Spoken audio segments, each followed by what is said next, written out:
Ich schwöre bei Gott, the Almighty and Omniscient, dem Allmächtigen und Allwissenden, that I will speak the pure truth, dass ich die reine Wahrheit sage, dass ich nichts verschweigen und nichts hinzusetzen werde. Friedrich Paulus' final words are sending shockwaves through history, but you may want to brace yourself before hearing them. Historians were left stunned, researchers caught off guard, and even those closest to his story could hardly believe what he revealed before his death. How could a man who once stood at the very center of one of the most decisive battles of World War II almost carry such a confession to the grave? What he finally admitted is leaving historians speechless, because it was the very last thing anyone thought he would say. Early years. Friedrich Paulus was not born into military life.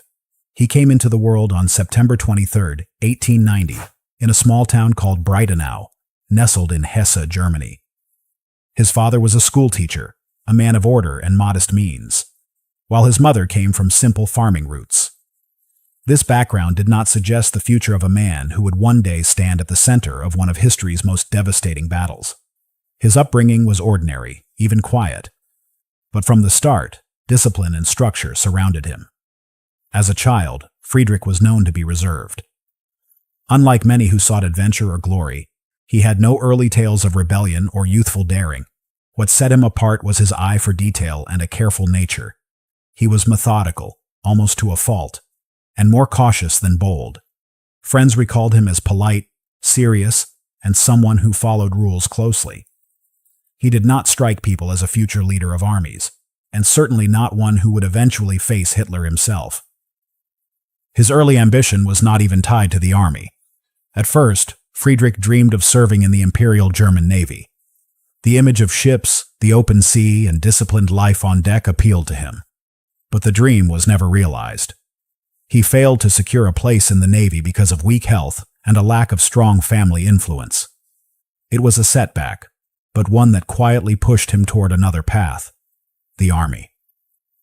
In 1910, at just 19 years old, Friedrich joined the German Army. He was assigned to the 111th Infantry Regiment as an officer cadet. Here, the young man began his career in a world defined by order, drills, and precision. He wasn't a natural warrior, but he was observant, steady, and reliable. These qualities made him suitable for staff work, where planning and logistics mattered as much as courage under fire. The outbreak of World War I in 1914 became the real test of his future. While many officers carved their reputations in the trenches, Friedrich found himself working in organizational roles.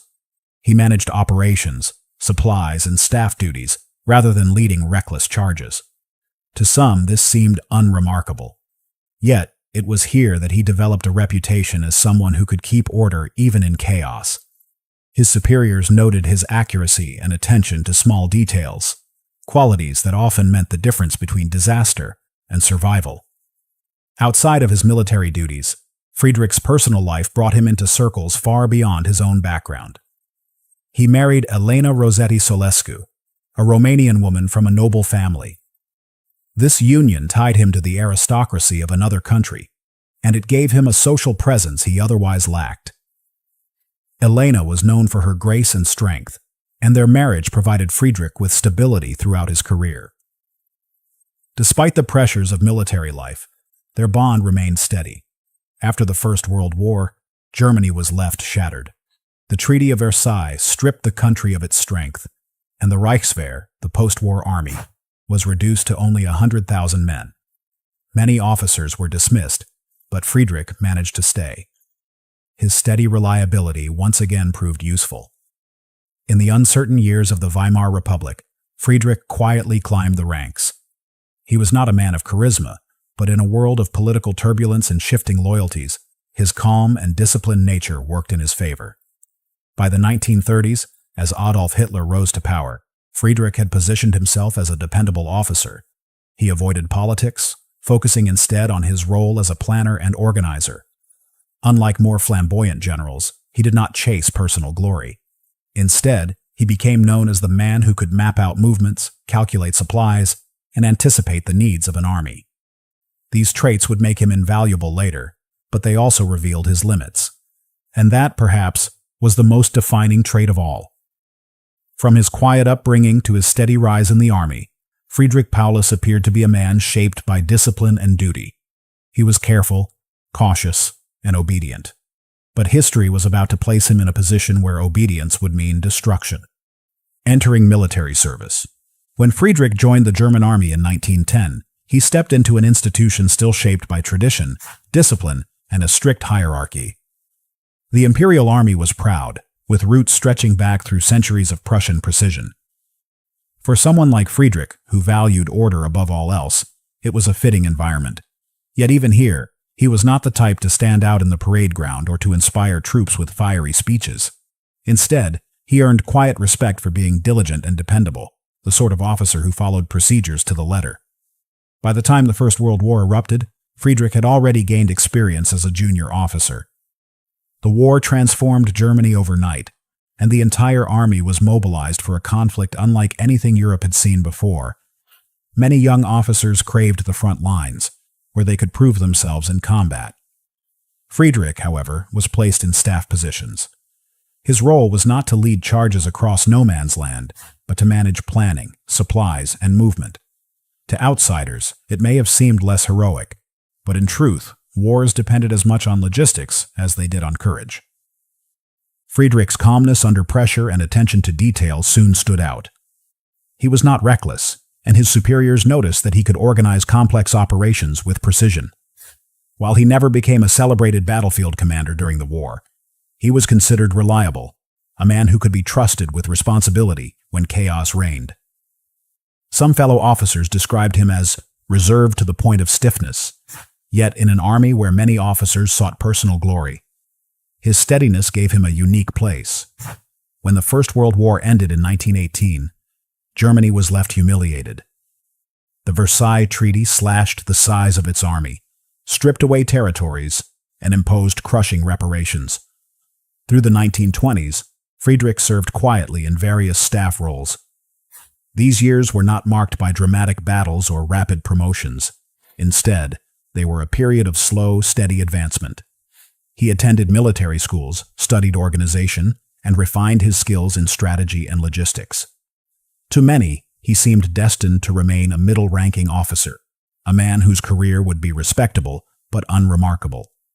But the traits he embodied, caution, detail, and discipline, were slowly shaping him into the kind of officer who would one day be entrusted with far greater responsibility. One aspect that stood out during these interwar years was his cautious personality. Unlike some officers who openly criticized the political chaos of the Weimar government, or later aligned themselves quickly with Adolf Hitler's rising movement, Friedrich avoided politics.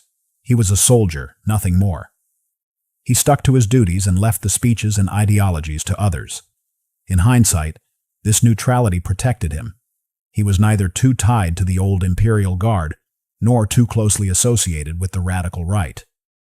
It allowed him to be seen as a professional rather than a political figure, which became increasingly important as the Nazi Party gained influence. Colleagues noted that Friedrich was not a man of vision or daring.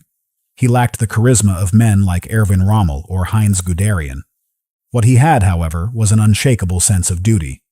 If given an order, he would follow it precisely. If asked to plan a movement of thousands of men and supplies, he could produce it with meticulous accuracy. For superiors who valued obedience and reliability, Friedrich was exactly the kind of officer they needed. As the 1930s unfolded and Hitler consolidated power, Germany began to secretly rearm, breaking the restrictions of Versailles. The Reichswehr transformed into the Wehrmacht, and officers who had endured the lean interwar years suddenly found themselves rising quickly as the army expanded. Friedrich was among them. His long years of quiet service began to pay off. The Second World War. When the Second World War erupted in September 1939, Friedrich Paulus was not yet a household name. He was a career officer, skilled in staff work, a man who had risen through discipline and patience rather than bold victories. But war has a way of pushing certain men forward, sometimes faster than they expect. For Friedrich, the rapid expansion of the German military machine created openings he could never have imagined in the quieter years of the Reichswehr. At the start of the war, Friedrich served under high-ranking officers, often in planning and organizational roles. He was deeply involved in staff work, where he coordinated the movement of men, supplies, and tanks across vast territories. These roles might not have carried the glamour of battlefield command, but they were crucial to the swift German victories in the early years of the war. His superiors began to recognize that Friedrich's gift for precision and detail made him invaluable in preparing complex operations. In 1940, during the invasion of France, Friedrich worked under General Gerd von Rundstedt as a senior staff officer. This campaign was one of the Wehrmacht's greatest successes, with Germany defeating France in just 6 weeks. For Friedrich, the campaign reinforced his reputation as a careful planner who could translate ambitious strategies into workable operations. While others won fame in the press, Friedrich remained in the shadows, a man whose work was known to insiders, but not to the public. The next major step came when Friedrich was appointed as Deputy Chief of Staff of the German Army. This was no small achievement. In this role, he worked closely with some of the most influential generals of the time. Yet his style remained the same: reserved, precise, cautious. He was not one to argue forcefully with superiors, and this habit of deference would later shape the way he handled Adolf Hitler's increasingly rigid commands. By 1941, Hitler had launched Operation Barbarossa, the massive invasion of the Soviet Union. It was the largest military operation in history, with millions of men pouring across the border. Friedrich played an important role in the planning stages. He was part of the team that mapped out the enormous logistics required to move armies hundreds of miles into Soviet territory.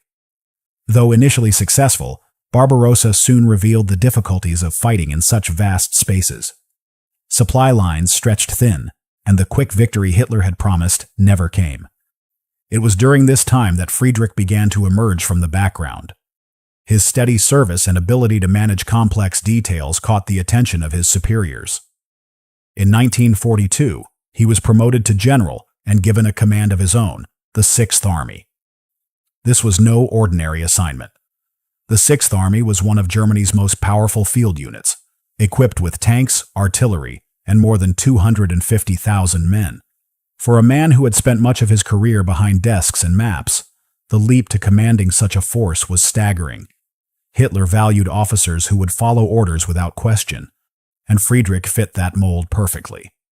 The Sixth Army's mission in 1942 was to advance deep into Soviet territory and capture Stalingrad, the city on the Volga River that bore Joseph Stalin's name. Stalingrad was not only a strategic target but also a symbolic one.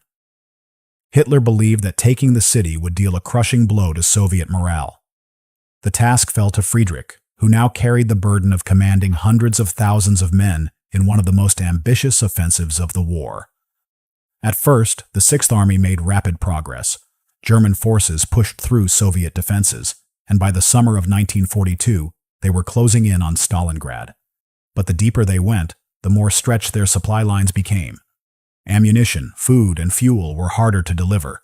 The terrain was vast, the resistance stiffened, and Soviet reinforcements poured into the region. What had seemed like another quick German victory was turning into a drawn-out and brutal fight. The commander of the Sixth Army. At first, the Sixth Army advanced with determination. German forces pressed deeper into the city, but Soviet resistance was fierce. Fighting devolved into a nightmarish struggle from one street to the next, with factories, apartment blocks, and even sewer tunnels becoming battlegrounds. Soviet soldiers, often supported by civilians, refused to give ground.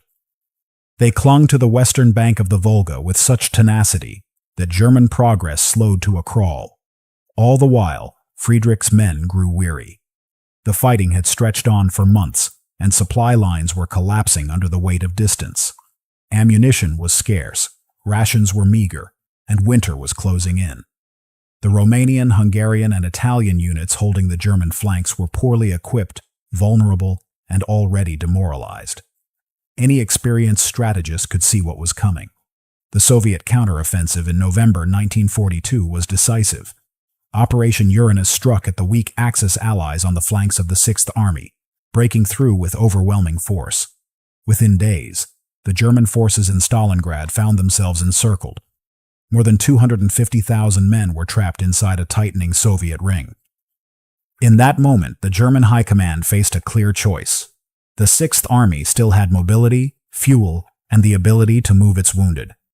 A breakout attempt could have saved much of the force. But Hitler, in his headquarters far from the front, refused. He ordered Friedrich to hold Stalingrad at all costs, promising that supplies would be flown in by air. It was an impossible promise. The Luftwaffe, stretched to its limits, could never deliver enough food and fuel to sustain an entire army. Yet Friedrich, bound by discipline and habit, obeyed. He hesitated to openly defy Hitler, even as his soldiers starved and froze in the ruins of the city. As conditions worsened, Friedrich's authority as commander was tested in ways he had never experienced before. Hunger gnawed at the troops. Frostbite spread. Ammunition ran dangerously low. Soldiers wrapped themselves in rags for warmth, and medical supplies were so scarce that the wounded often went untreated.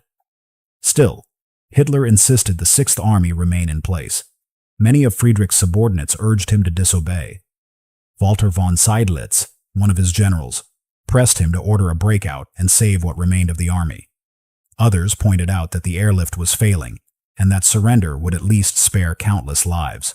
But Friedrich, loyal and cautious, refused to act on his own initiative. For weeks, the Sixth Army withered inside the Soviet trap. The final confession in Dresden. By January 1943, the situation was hopeless. The Soviets launched their final offensive, crushing the last German resistance.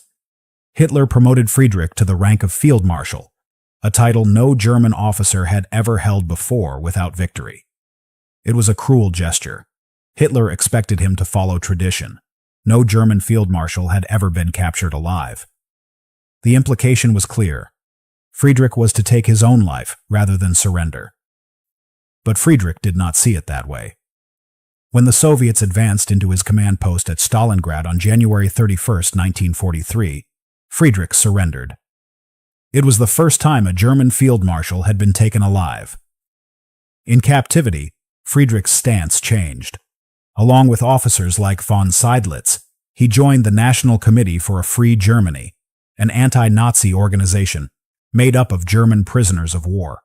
He publicly urged other German leaders to lay down their arms, declaring that continued loyalty to Hitler would only bring more destruction. By the mid-1950s, Friedrich Paulus was a shadow of the man who once commanded hundreds of thousands at Stalingrad. Kept in the Soviet Union until the end of the war, he had eventually been released and allowed to settle in East Germany. The government there presented him as a figure who had broken with Hitler, a general who had seen the truth and urged his countrymen to abandon Nazism. For years he gave interviews and appeared at official events, always careful to distance himself from the regime he once served. But behind the public image was an aging man who carried the weight of memory. By 1957, Friedrich was in poor health. Years of captivity, stress, and the toll of age had weakened him. He was taken to a hospital in Dresden, where doctors did what they could, but his condition was clear. The man who had once stood at the heart of one of the war's most decisive battles now lay in a simple hospital bed, thin and frail, his body failing him.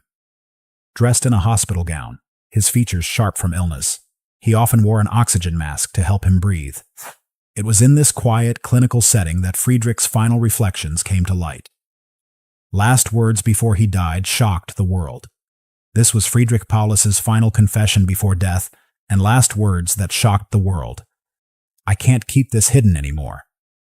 I had no intention of shooting myself for that Bohemian corporal. His cutting reference to Hitler. Nurses and visitors remembered him as calm, sometimes distant, but also thoughtful. He was not a man of outbursts in his final days. His strength was fading, but his mind remained sharp. Friedrich had long been clear on one point. He was a Roman Catholic, and for him, suicide was unthinkable. Years earlier, when Hitler promoted him to Field Marshal at Stalingrad, the expectation had been obvious. German tradition dictated that a man of such rank would never allow himself to be captured alive, but Friedrich had refused. Even in the desperate days of Stalingrad, he had forbidden his soldiers from exposing themselves recklessly, telling them not to stand in trenches simply to be shot. He valued life, even when the war tried to strip it away. In February 1957, Friedrich Paulus passed away in Dresden. He was 66 years old. His final words linger long after his body was laid to rest. The voice of a man who, in his last moments, admitted what discipline and obedience had once prevented him from saying. Aftermath. When Friedrich Paulus died in Dresden in February 1957, the immediate response was shaped as much by politics as by memory. In East Germany, where he had spent his final years, the government portrayed him as a man who had broken with Hitler and embraced a new, anti-fascist stance. They organized a funeral that presented him as a symbol of redemption, the general who had once been loyal to the Reich but had eventually turned his back on it. Photographs from that time show officials in uniform, wreaths placed by the East German state, and solemn speeches emphasizing his rejection of Nazism. Yet the tone in West Germany was very different. To many, he was not a hero, but a controversial figure. Veterans who had fought at Stalingrad accused him of cowardice, claiming he had failed to save his men when retreat might still have been possible. Despite the political divide, what unified reactions across Germany was the recognition that his story was unlike any other German commander. He was the only field marshal they had ever captured alive, the man whose surrender had symbolized the turning point of the Second World War. And in the years after his death, his final words became a subject of heated debate. In East Germany, those words were used to show that even the highest-ranking generals could repent. For the state, they confirmed the idea that the Nazi elite had led Germany to ruin, and that true honor lay in breaking with fascism, even if belatedly. Textbooks and speeches quoted him selectively, highlighting his criticism of Hitler while downplaying his years of service to the regime. The debate around his legacy grew sharper as survivors of Stalingrad told their stories. Some recalled him as distant, bound by duty to the end. Others remembered his attempts to spare them senseless death in the final days of the battle, when he forbade reckless sacrifice. In the decades since, historians have continued to wrestle with these questions. Some argue that he embodied the dangers of a military culture built on absolute obedience. His life, they say, illustrates how discipline, when stripped of moral judgment, can lead to disaster. Others see him as a tragic figure, a man who recognized too late that loyalty to a corrupt leader is no virtue at all. What gives his final confession its enduring power is not that it redeems him, but that it forces us to confront the uncomfortable reality of human weakness. Paulus was not a monster, nor was he a martyr. He was a man caught between loyalty and conscience, who admitted at the end that he had chosen wrong. His words resonate because they echo far beyond Stalingrad. They speak to the dangers of following orders blindly, of mistaking obedience for honor. Today, more than 6 decades after his death, Friedrich Paulus remains a divisive figure. His name is inseparable from Stalingrad, the battle that turned the tide of the war and sealed the fate of Nazi Germany. Who was the worst out of Hitler's generals? Let us know in the comments.